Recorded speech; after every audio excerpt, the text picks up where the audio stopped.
Bienvenidos a La Oveja Eléctrica, un espacio que nos permite el contacto con los mejores mapas del pensamiento y la inteligencia. ¿Qué tal, Pepe? ¿Qué tal, Kelly? El día de hoy nos vamos a asomar hasta los rincones más lejanos del cielo. Y bueno, para poner esto en contexto, hay que decir que en 1917, Amado Nervo se preguntaba en un poema titulado El Gran Viaje, ¿quién será en un futuro no lejano el Cristóbal Colón de algún planeta?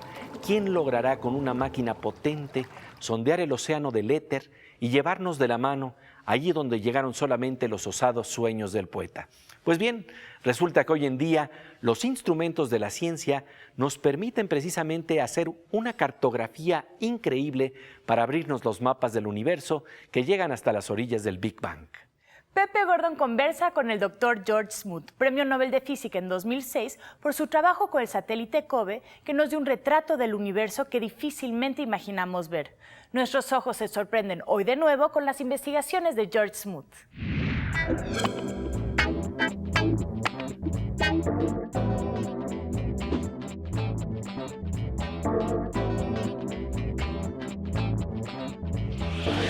Dr. George Smoot, thank you very much for this interview for the Electric Sheep. Buenas tardes, Pepe. It's a pleasure to be back. To talk about the maps of the universe, because this is incredible. I believe that you have a new map of the universe that you can show us right now. Yes, I have a new map that we're releasing. So this is from the Planck satellite. So this is an animation of the Planck satellite rotating. And in a minute, we'll zoom out, and you'll see light coming from the universe that then tell us what the universe looks like. So we're not painting the universe is sending a signal into our antennas, and we map the sky. The satellite's surrounded by stars, and you can now see the radiation coming from the early universe and from our galaxy. This is the plane of our galaxy, and you'll see it goes all around us. But away from the plane of the galaxy, the red you see is the radiation from the very early universe. You see the galaxy, when we scan around, the galaxy is at an angle, but when we finish the scan, we open up the map and rotate it around. You can see the map, and you can see the beauty of our own galaxy, and you can see the beauty of the universe. This is our galaxy in the visible, and now in the far infrared. And let me show you. So here is the map. All this white structure is the galaxy, and all the red is the universe from behind. This is at short wavelengths where the galaxy shows up strong. We look down at longer wavelengths, sort of centimeter to millimeter wavelengths. The universe shows up very strongly there, and we can sort out because of the wavelength dependence. And we can even label some of the things we see. Wow. So we have the galactic center here, the galactic plane. We live in the spiral arm, so if you look 90 degrees that way, we see this. Look 90 degrees that way, we see that. But you can see the Large Magellan Cloud and the Small Magellan Cloud and the Andromeda. And then you can see Orion star forming, another star forming region here called Pegasus, a distant galaxy, Centaurus A, and a very distant quasar, 3C273. But the rest of the things, so we can see many objects in here, and our job is to sort them all out and say, what's our galaxy, what's other galaxies, and what's the universe as a whole. So when we say mapping the universe, we mean everything between us and our most ancient history. Our most ancient history, tracking back to the Big Bang. This is almost back to the Big Bang. So as I said before, in human terms, if the universe were our age, this would be back to 12 hours after conception. So when the universe, when a human was 2 cells big. So we're looking back at the very, very beginning of the universe, and it's incredibly, like a single cell being spherical, it's incredibly uniform, but there's just a little bit of the imprints that are the DNA that tell the galaxies and the clusters of galaxies and everything else how to form, eventually including the solar system. And with a resolution that we never thought it was possible, yeah? Yes, so this resolution here is only a third of what the actual map is, because that's all fits on my screen. So we're getting an ever sharpening image of the embryo universe. Es increíble ver estos mapas. Estamos, como dice la canción de los Beatles, cruzando el universo. La definición de estos mapas que nos permiten los satélites es cada día mejor. Primero fue el COBE, luego el WMAP y ahora el satélite Planck, puesto en marcha el 14 de mayo de 2009, que nos entrega estas hermosas imágenes que estamos viendo quizás por primera vez en la televisión mexicana. Seguiremos con este tema apasionante de los mapas del universo después del corte, pero antes vamos a la sección Los supersabios mexicanos del siglo XXI con nuestra compañera Silvina Espinosa de Los Monteros.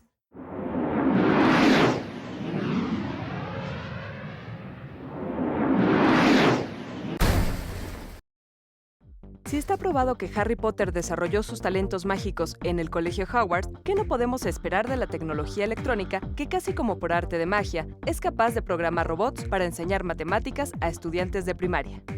Bueno, pues el día de hoy nos encontramos con el licenciado Aarón Fernández. Cuéntanos, ¿cómo fue que se les ocurrió el diseño de esta herramienta para la enseñanza de las matemáticas? Bueno, pues propiamente surge de la necesidad y la intención, digamos, de generarle una aplicación práctica, y qué mejor que la educación. El desarrollo propiamente consiste que a través de un robot comercial que se puede comprar casi en cualquier lugar, se programa y se generan prácticas para la enseñanza de niños de primaria, principalmente enfocadas a las matemáticas. ¿Esto qué es lo que hace? Que el niño, digamos, aprenda de una forma pues más amigable, divertida, y tenga una participación más interactiva en su educación. Funciona de la forma en la que se generan las prácticas que se entregan a los profesores. Son prácticas que muchas veces consisten en la enseñanza de, por ejemplo, de figuras geométricas, de fracciones. El niño, digamos, lleva a cabo una actividad de armar el robot mismo le hace algunas preguntas, y al conectarlo a la computadora, este robot lo evalúa y él puede ver el avance que tiene este robot e interactúa. Este software con las prácticas se está probando en una primaria en Jalapa, Veracruz, y bueno, nosotros desarrollamos esas aplicaciones. Como ustedes vieron, este fue un invento más de nuestros supersabios del siglo XXI.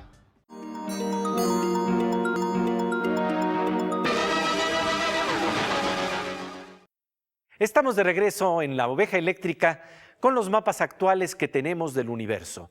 Hubo un tiempo en que los mitos nos decían que el universo estaba sostenido por una tortuga cósmica invisible. Hoy en día, los ojos de la ciencia nos permiten explorar regiones del espacio que están a miles de millones de años luz y nos dan otra imagen del universo. Pepe Gordon conversa en una entrevista exclusiva para Canal 22 con el Dr. George Smoot, Premio Nobel en Física, sobre cómo la ciencia arma el rompecabezas de las imágenes desconocidas del universo.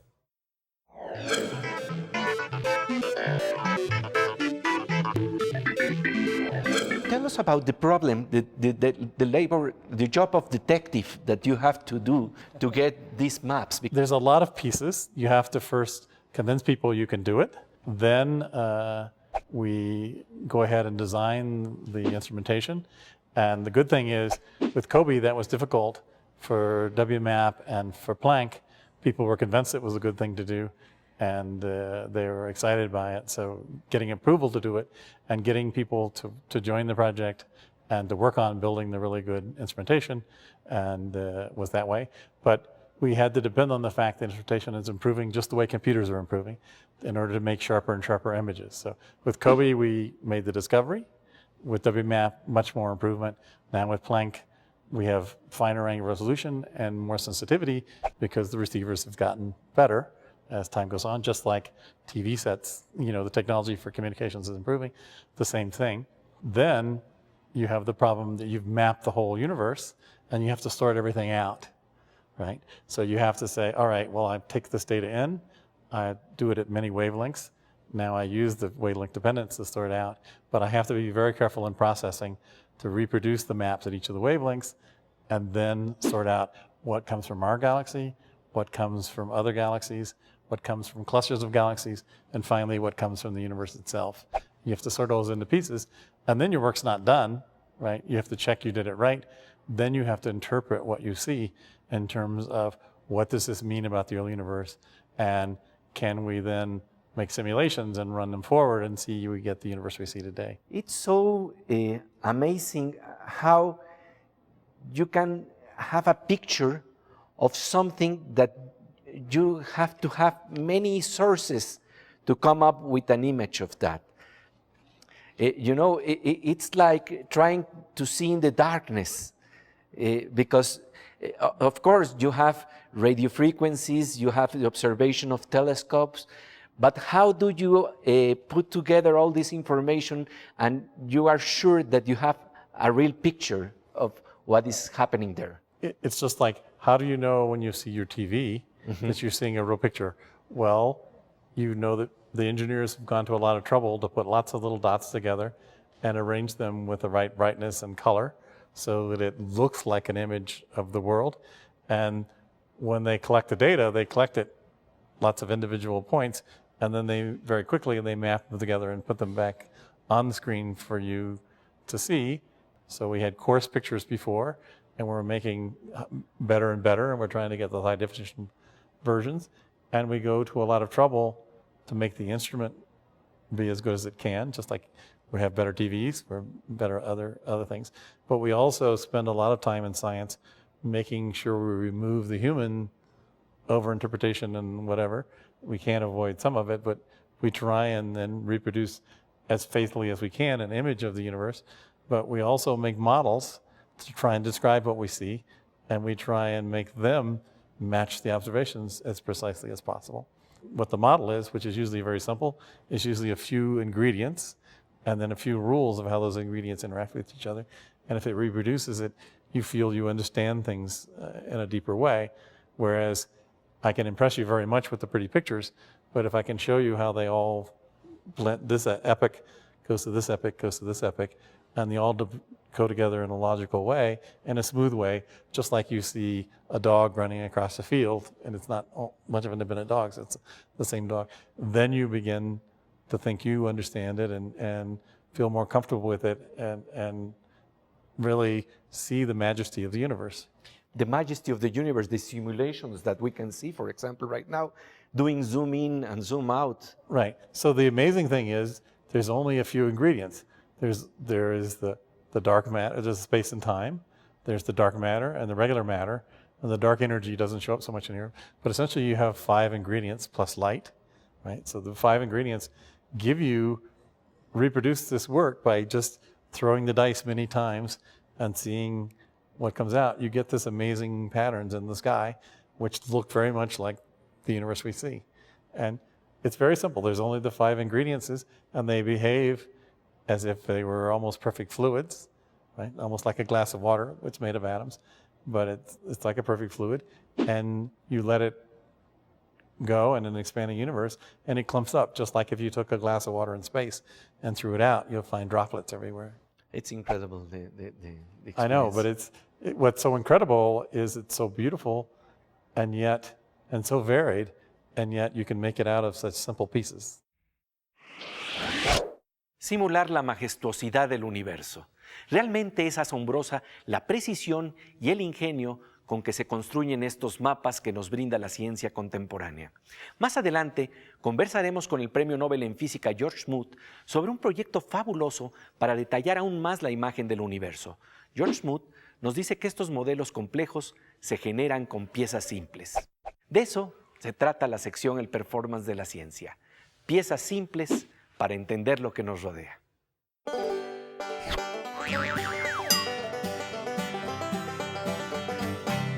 Querida Kelly, el día de hoy hemos estado hablando de cómo a partir de lo simple se genera lo complejo, eso es lo que nos dice George Smoot.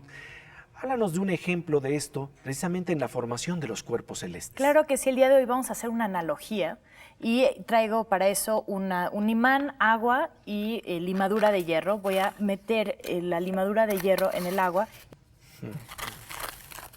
Entonces el imán representa, la fuerza magnética representa la fuerza de la gravedad. Justamente en la conformación de los cuerpos Pero celestes. nada más como una analogía. Justamente, entonces introduzco en el agua y tenemos aquí una forma esférica. Solamente una parte del imán atrae a la limadura de hierro. Y esto tiene que ver precisamente con que hacia el centro es donde tienden a ir todos estos elementos. Van hacia el centro y como la forma esférica es simétrica, en la forma esférica pueden estar más cerca del centro todos los componentes.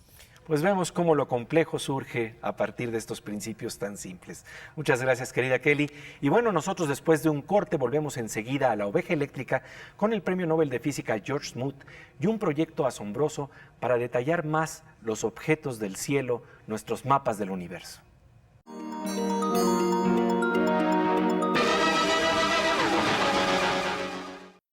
Estamos de regreso en La Oveja Eléctrica con el Premio Nobel en Física George Smoot y los mapas del universo y las galaxias que la ciencia nos permite armar. Pepe Gordon conversa con George Smoot sobre uno de los más ambiciosos proyectos que ha creado la civilización humana para explorar el universo.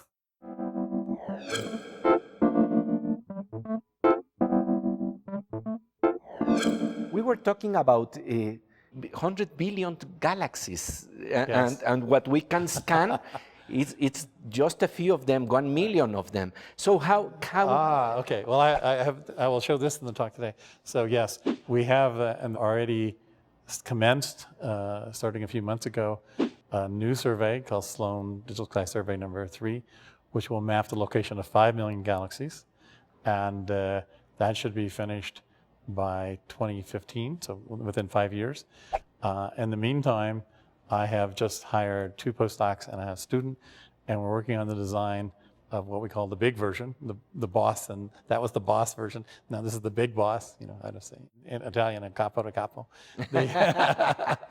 And we're going to measure the location of 50 million galaxies and 1 million quasars, because we're going to use the light from the quasars to probe the material that's going to collapse in the galaxies. The light from the quasar illuminates that material. You can't see it because it's not stars yet, but you can see the light absorbed from the quasar. So you can actually, for each quasar, you get to measure the location of many things along the way. And so then we'll have mapped 50 million galaxies. It's a very big job. So the 2 postdocs are working on designing, testing how we get the light from the image of the galaxy at the focal plane of the telescope, which will be this big, just about a meter. And we will have 5,000 galaxies in there at once. And we're going to make little fibers that you position right on each galaxy. And you take the light from that galaxy and you go to a spectrograph. Wow. Right? In groups, they'll be in groups of 100, and 5 groups of 100 go to 1 spectrograph. So we'll have 10 spectrographs to do 5,000 at once. It's a very big project, but not as big as the LHC right now. But it's getting to that scale. And we have to start building it 5 years before we're going to start using it, just because it takes that long to get all the pieces working.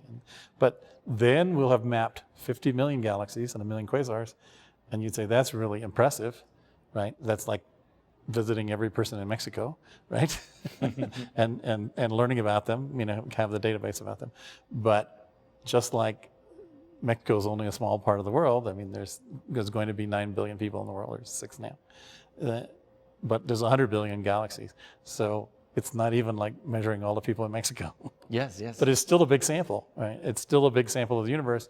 And if you do it right, you're learning a lot about the average properties of the universe. Cartografiar 50 millones de galaxias y 1 millón de cuasares. Esa es la dimensión de la curiosidad que tenemos por entender la magnitud del universo. Se trata de un proyecto que, como dice George Smoot, está llegando a la escala del gran colisionador de hadrones del CERN, del Centro Europeo de Investigación Nuclear en Ginebra, Suiza. Estamos hablando de las maravillas del mundo contemporáneo para explorar las partículas elementales, lo más pequeño de lo pequeño, y el majestuoso cosmos, lo más grande de lo grande. En nuestro próximo programa, el Premio Nobel de Física George Smoot nos hablará de cómo los telescopios se vuelven microscopios, máquinas del tiempo para investigar el origen del universo. No se lo puede perder aquí en La Oveja Eléctrica. Mientras tanto, pasamos ahora a la sección Aguas con la Morsa con el físico Manuel López Michelone.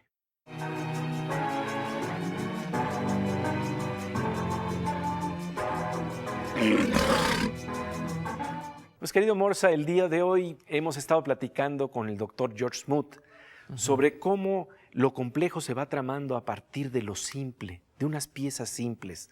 ¿Cómo se da esto en tu campo de experiencia? Bueno, fíjate, mi tesis de licenciatura fue acerca de autómatas celulares unidimensionales. Quiere decir que son una serie de bichos o células que tienen vida propia, digamos, y se ponen en una cuadrícula que es una línea. Entonces, a través de reglas muy sencillas, por ejemplo, si hay 2 puntitos, uno pegado al otro, se reproducen y en la siguiente generación, o sea, la siguiente línea, se va a reproducir. Si hay 3, se mueren porque son muchos.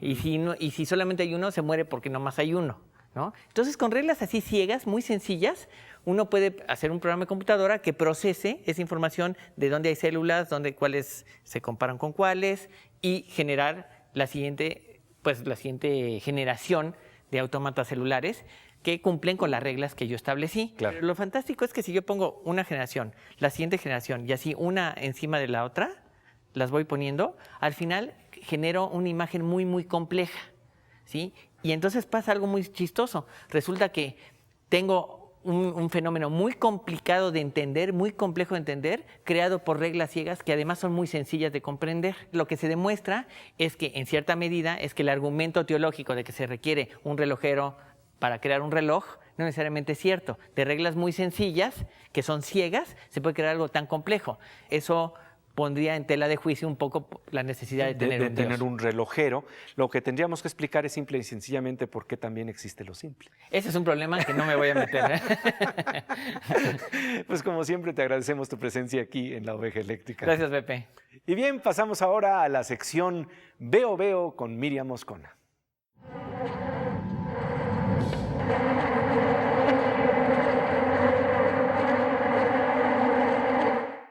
Pues querida Miriam, como siempre, un gusto encontrarnos. ¿Verdad, Pepe? Claro que sí, Miriam. Y para platicar de algo muy interesante, ¿qué tiene que ver, en qué se relacionan Miguel Ángel, Leonardo da Vinci, el ombligo y la ciencia? Mira, a menudo se piensa que las matemáticas es un mundo abstracto que nadie puede entender fuera de los especialistas. El arte se basa muchas veces en la perfección matemática para poder lograr un mundo de armonía y de belleza. En la proporción áurea, como ya hemos visto en otros programas, la proporción áurea también existe adentro del cuerpo humano, en las galaxias, en un huracán, en la belleza de un molusco y de una flor. Vamos a ver exactamente qué pasa respecto a esa proporción áurea y el cuerpo humano. ¿Cómo han servido las matemáticas en el mundo del arte? ¿Qué comparten el David y esta conocida obra de Da Vinci? Da Vinci traza el centro del cuerpo como la zona que se encuentra inmediatamente arriba del pubis. En ese punto se halla la mitad del cuerpo.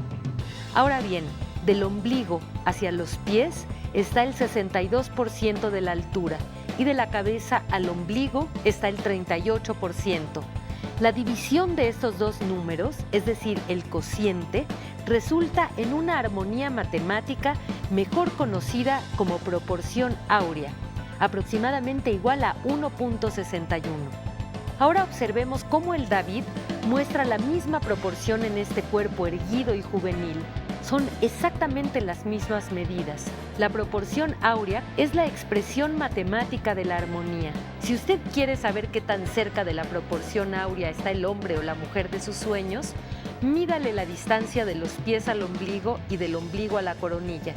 Divida estos dos números y si el resultado no es igual a 1.61, consígase otro u otra, pues no se trata de un ser de proporciones perfectas, aunque, a decir verdad, mejor comience con usted mismo. Con las proporciones áureas de las que nos habla Miriam Moscona, presentes en las galaxias, pero también en el arte y en nuestros cuerpos, llegamos al final de esta emisión. Los esperamos la próxima semana en La Oveja Eléctrica, aquí en Canal 22. Somos la opción cósmica. Nos encontramos con el Dr. George Smoot, Premio Nobel de Física, para ver lo que nos revela los nuevos mapas de la cosmología moderna. Se va a asombrar. Los esperamos nuevamente en La Oveja Eléctrica. Aquí en Canal 22. No se lo pierden, ¿verdad?